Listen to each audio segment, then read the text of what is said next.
Good morning, everybody. It's Jethro Burnett Thorburn here. Here in my food forest, or our food forest, our family's food forest here in South Africa, in the Eastern Cape of South Africa. It's early springtime now. It's sort of mid-August, so spring has sprung. All sorts of birds flying around.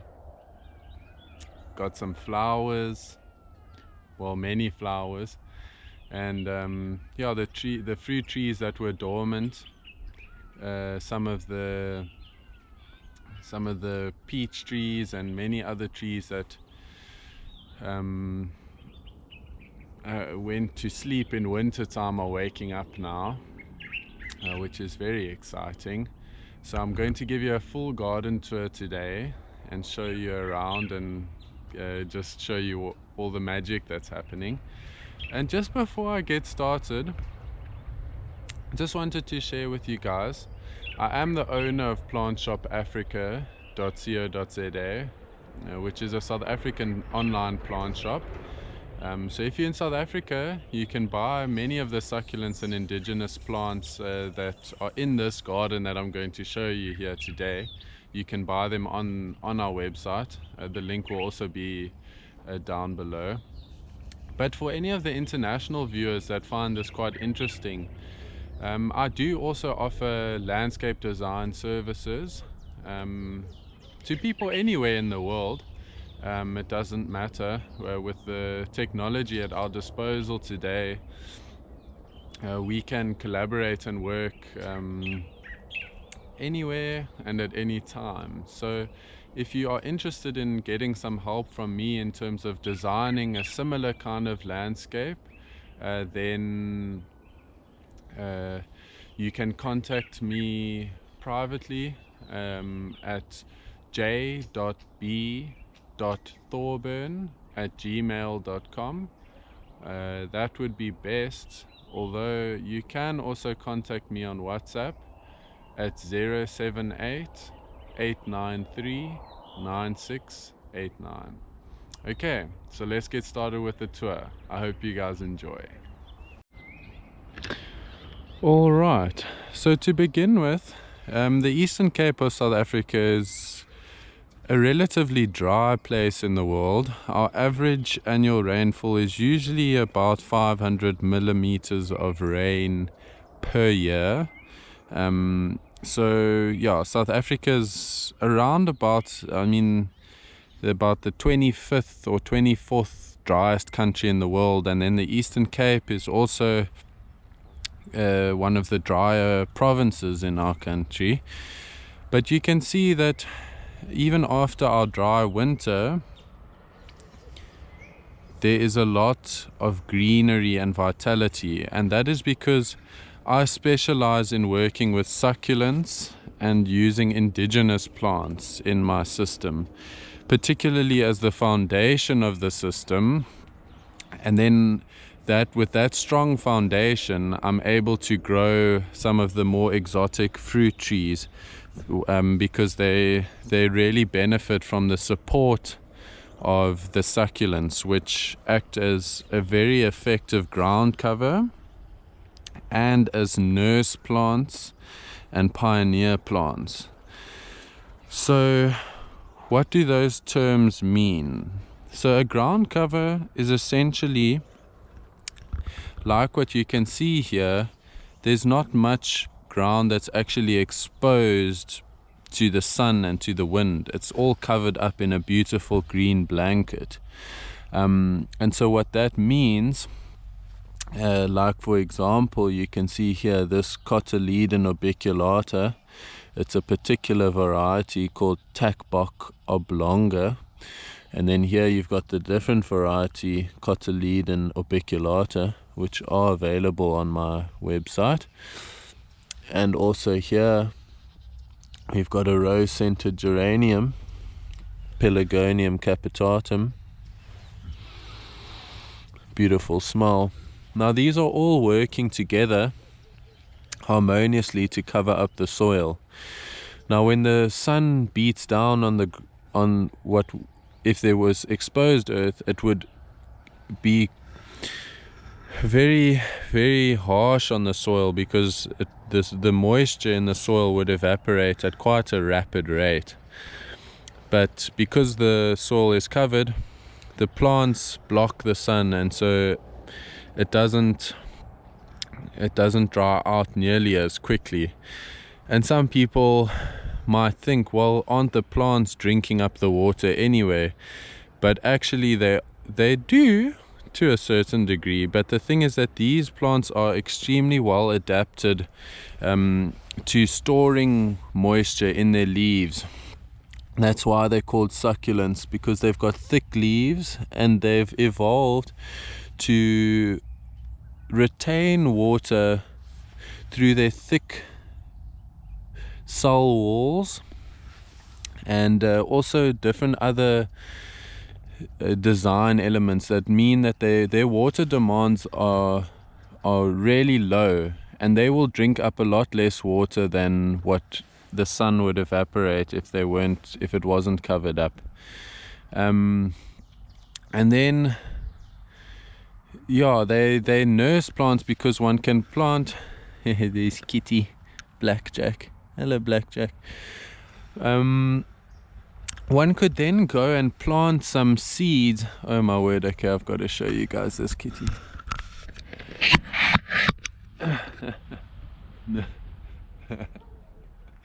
Oh, kitty boy. Okay. Yeah, so the animals like this space as well. It's good for the whole family. So they're also nurse plants, because you could then go and plant some tree seeds, maybe like for example some brush cherry or umgwenya, Harpophyllum caffrum, or even peach or apricot. You could then find a little spot to plant the seeds directly in the soil, and then the shade from these plants will keep the soil moist. Hello boy, yes, I see you. And then the seeds will germinate. If you just dug up a bare piece of soil and then planted the seeds out there, what you would end up having is that the seeds would dry out way too quickly and they wouldn't germinate. But with the nurse plants, they protect the seed and keep the soil moist so that seed can germinate. And then finally, as pioneer plants, what I mean by that is they are the first to set out roots.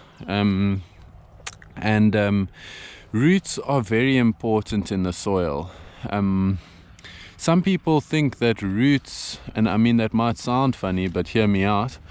Some people are of the belief that plants are basically just sucking all the nutrients and the goodness out of the soil, and that they're kind of like these hungry feeders, right?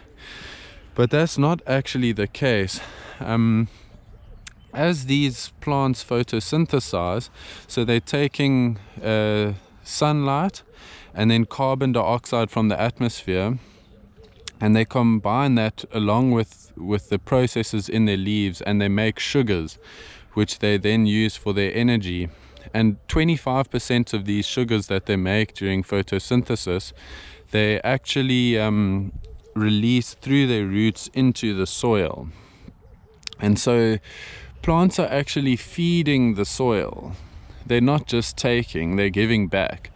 And furthermore, where the roots are, there's also healthy bacteria, and where there's decaying plant matter, like for example this dead plant that's dying, and pieces of wood and branches and things that fall on the ground, then fungi are able to grow. And fungi make a big network, a mycelial network that connects it connects all of the plants together, and it distributes water and nutrients, and it's an incredibly powerful mechanism that not many people know about. And commercial farmers just till their lands and use all sorts of machinery that destroys the fungal network, and that's why they have to water and irrigate so much, and their nutrient cycling is so disturbed. And then just going back to the bacteria, where the roots are in the soil, and they're releasing the sugars. We all know bacteria likes sugars, and these are good bacteria because they make a colony around the roots particularly, and they make all kind of like a cellulose gooey web around the roots. And this actually helps to reduce evaporation as well and improve water retention. And then even more incredibly is that these bacteria are able to mine the minerals in the soil, because the nutrients in the soil aren't actually very available to plant roots. They're still kind of like rock. But as the bacteria, they have a special type of saliva that they can basically eat the rock, because soil is basically just very weathered rock. It's very fine pieces of rock. Over millions of years it's broken down into a fine sort of powder, and so the bacteria are making this food available to the plants. And that's why commercial farmers that till their lands and use pesticides and herbicides, their bacterial populations are very low, and so they need to put artificial fertilizers into the soil because they don't have the bacteria that are cycling nutrients and helping to break down the organic matter. So that's why this type of small-scale conscious farming, or food production and resource production and all of that, and land use, ways of living in harmony with nature, honestly. It's the way of the future. I think if there's any hope for us as humans, we need to move away from the big cities. Gradually, with rapid urbanization, everyone's moving to the cities, but it's causing a lot of illnesses, and people are forgetting how to live off the land and how to grow food, and so we need to get back in touch with nature and live on these sort of small farms where we can learn to grow our own food. And if everybody's doing it, we will basically create heaven on earth. At the moment, we are basically creating a special type of hell for ourselves. I know it's all part of our story and our journey as humans, so it's not a terrible thing, but it is important for us to adapt, because with the technology and our population growth and our dependence on certain really destructive types of agriculture that are causing us to engage in deforestation and all sorts of things, we are destroying our planet, and this is the type of system that we need to basically solve our problems. I got some gooseberries here. They're very nice because the fruit ripens little bit by little bit. They come in these little beautiful little packets. And very sweet and delicious. Okay, now I've got some energy. I can continue on the tour with you guys and just show you some plants. I've said my bit about the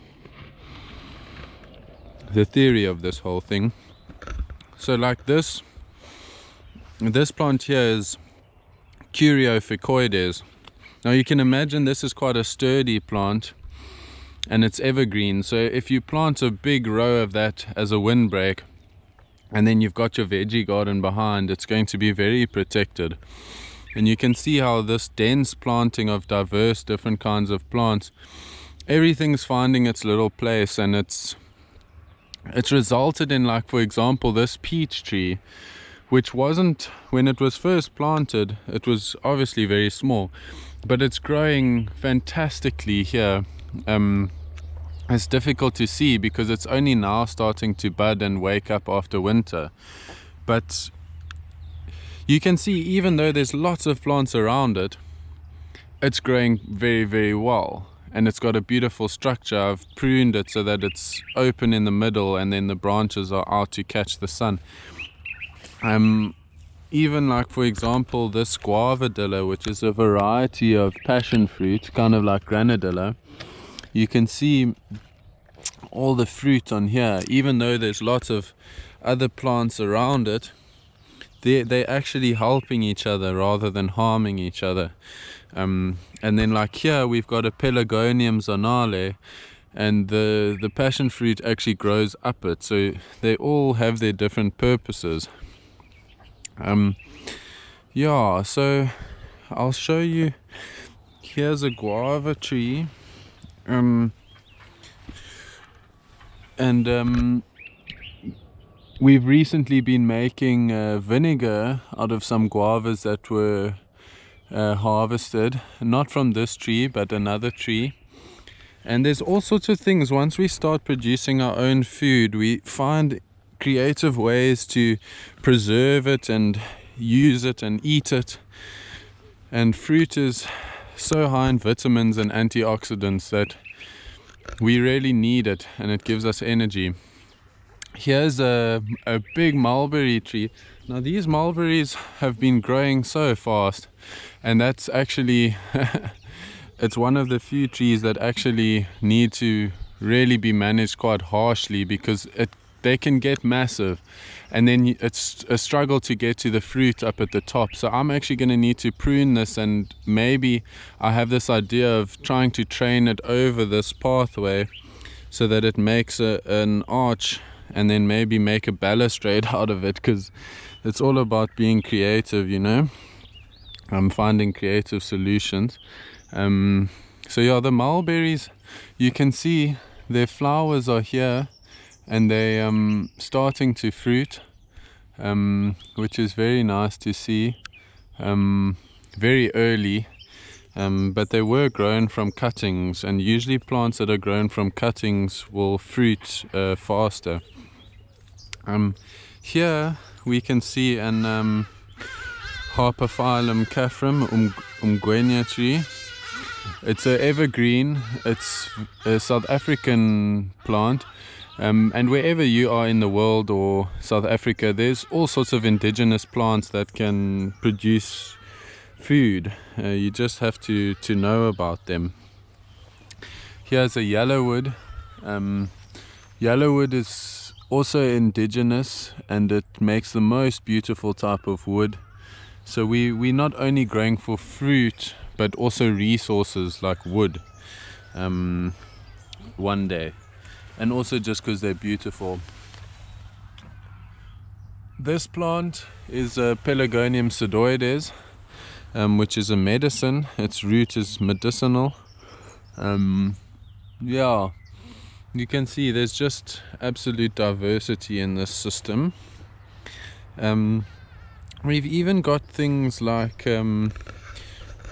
Delicious Monster, which is a popular indoor plant, but they actually produce, when they flower, the fruit from the flower is actually edible. And we've even got Opuntia ficus indica, prickly pear, but this is the spineless variety. You can see there's no spines on it, and that's legal to grow here in South Africa. The one that's very spiny is not legal.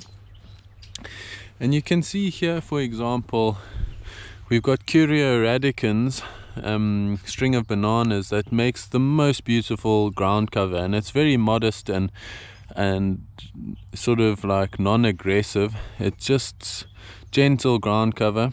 That's also available on Plant Shop Africa. Yeah, You can hear the birds. Yeah, they're also having fun. Lots of insects for them to eat. And so they come into the system and then they eat some of the fruit and they poop the fruit out. And their poo then helps a lot of the seeds to germinate. And that's how things like these gooseberries get around, you know. And some people will say, you know, they're invasive. But they're not that invasive. And it's food. We're living in a world where we have a shortage of food, and we need to be growing more of our own food. It's just the reality, guys. When we can have vitamins and medicine in our own garden, spread around by the birds and in the compost, it's not like they're seeding out there in the wild. It's just in the disturbed earth where we're gardening. So it's all good. Here's a grove of banana plants that are multiplying over time. They're sending up new little pups over here, and also oopsie, just gonna extend this over,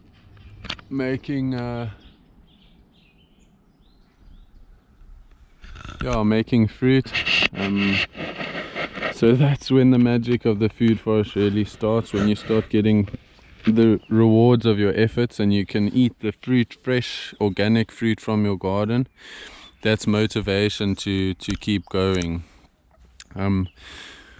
Got some avocado trees growing nicely.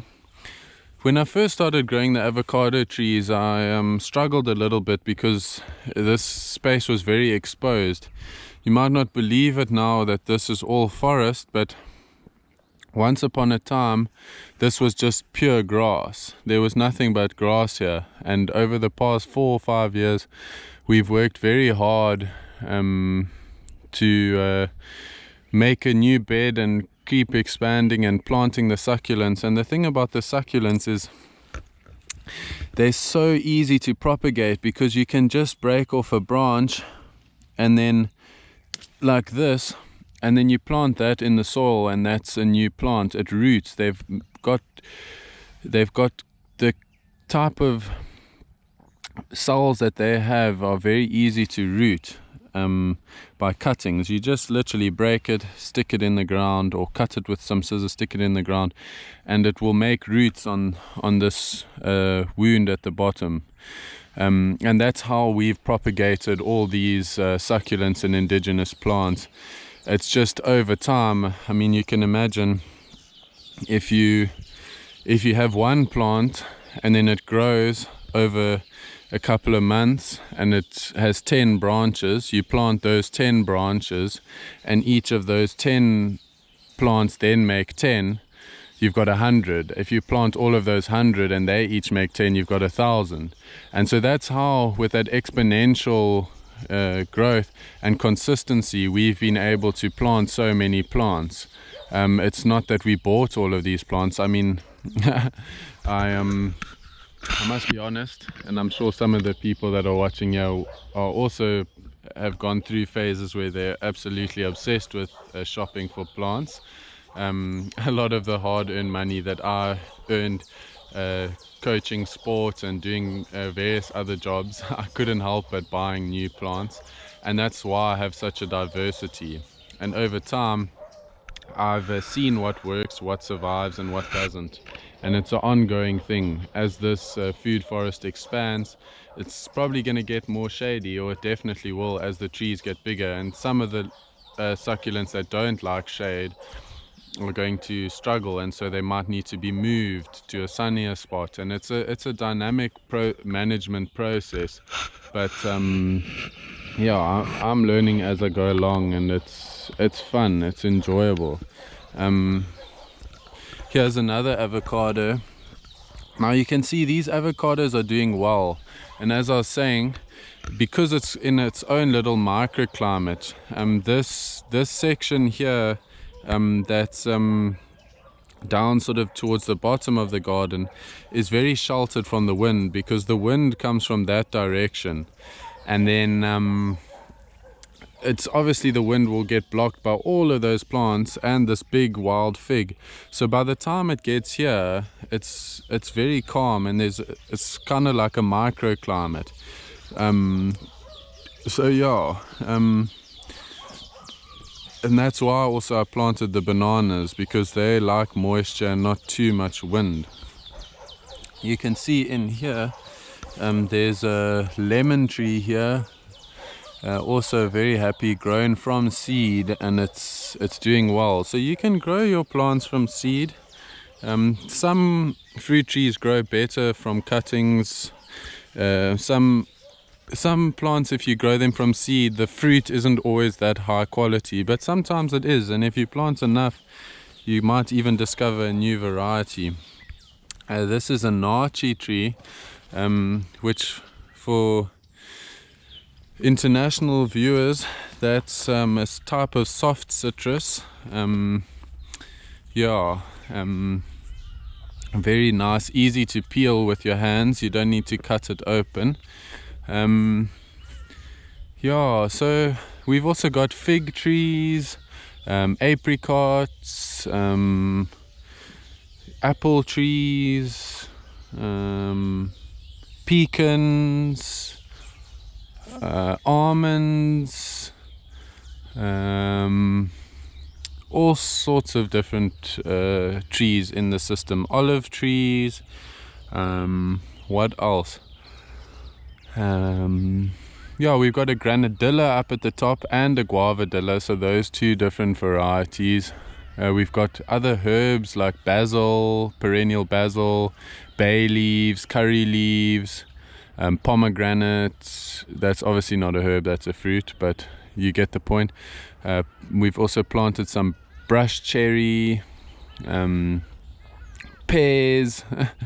You can see I'm absolutely in love with this process, and it's resonating in my heart and my soul, because I know that this is the best way that humans can live, or at least for me personally, most peaceful way, and it's like investing in the future, really. So here's our big compost heap.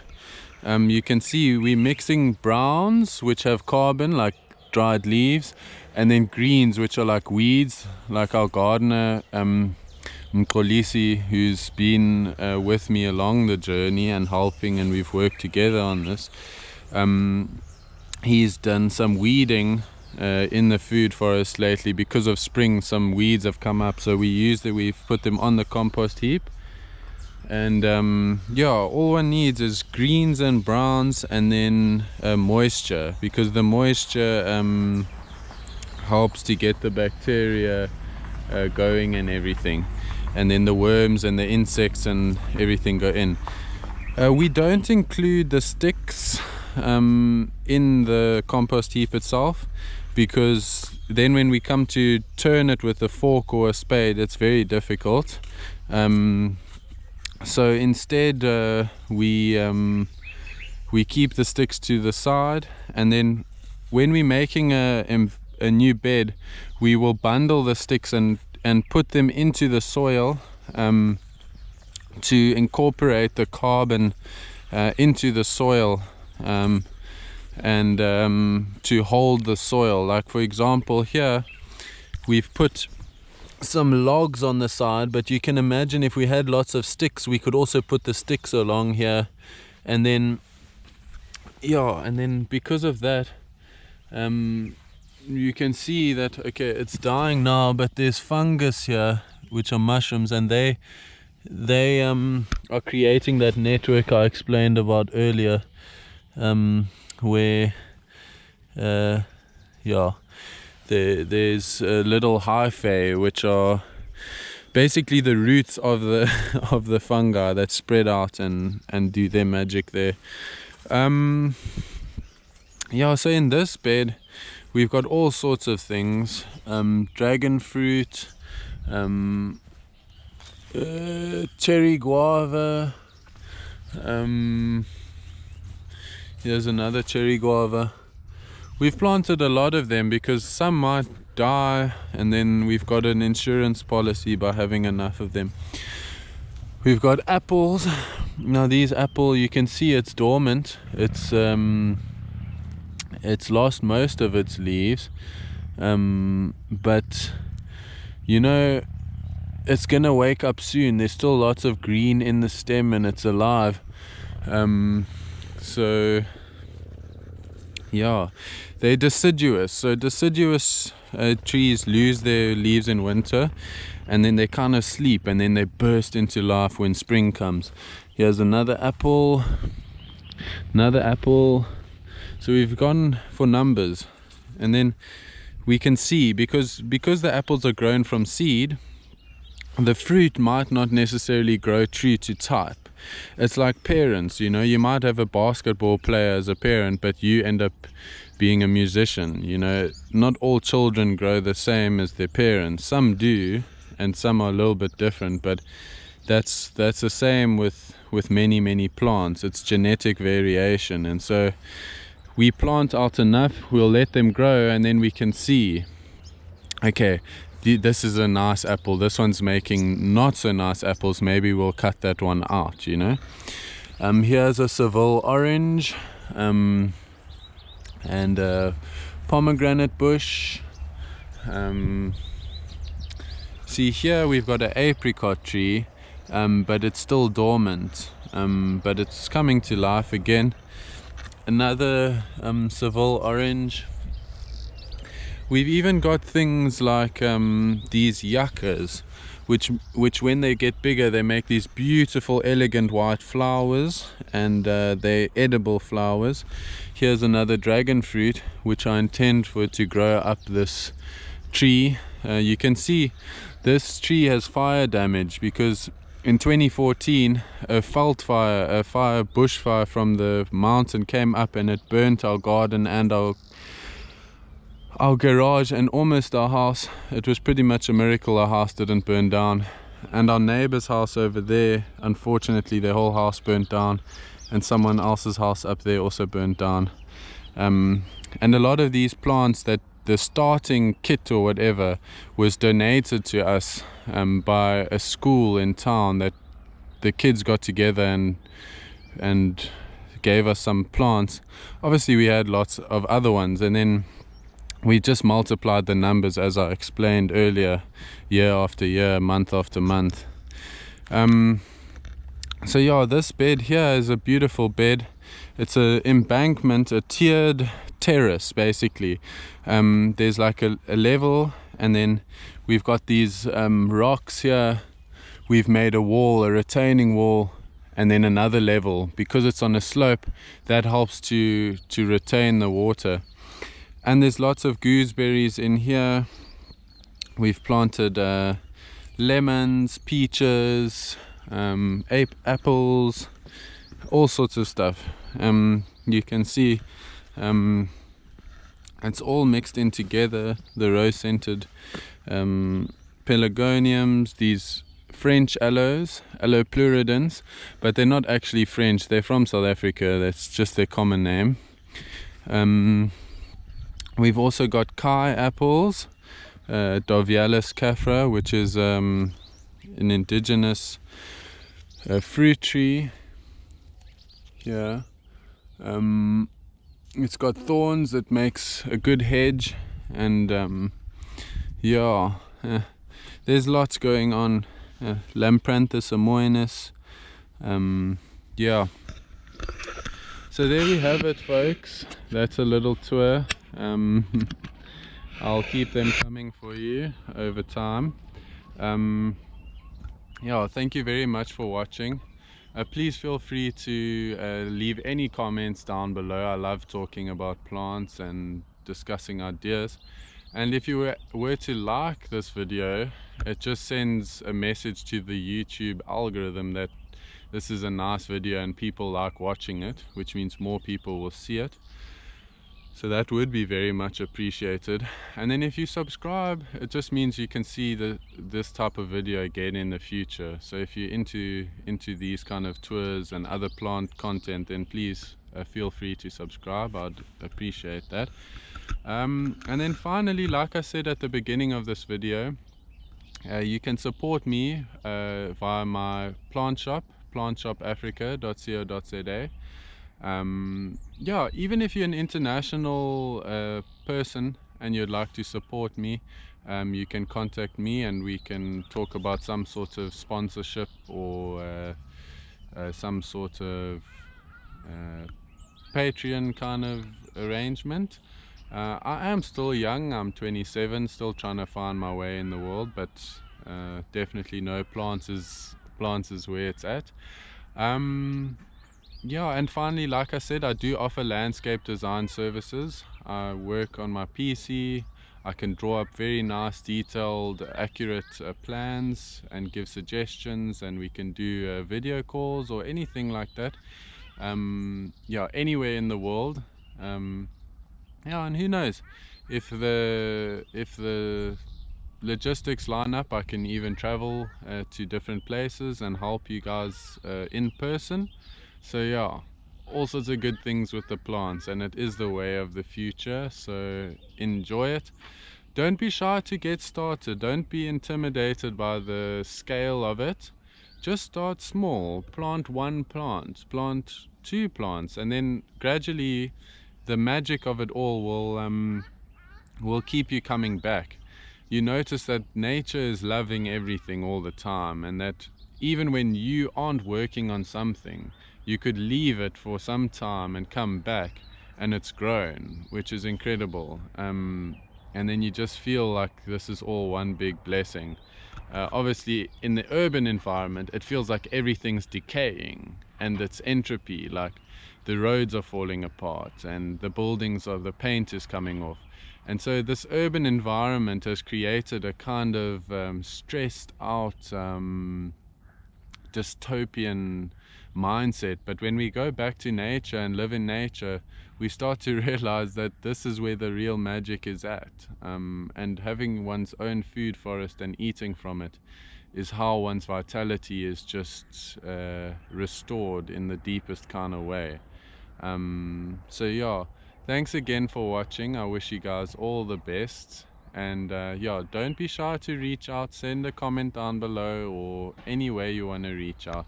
I'm here to help. Okay, thank you very much and cheers for now.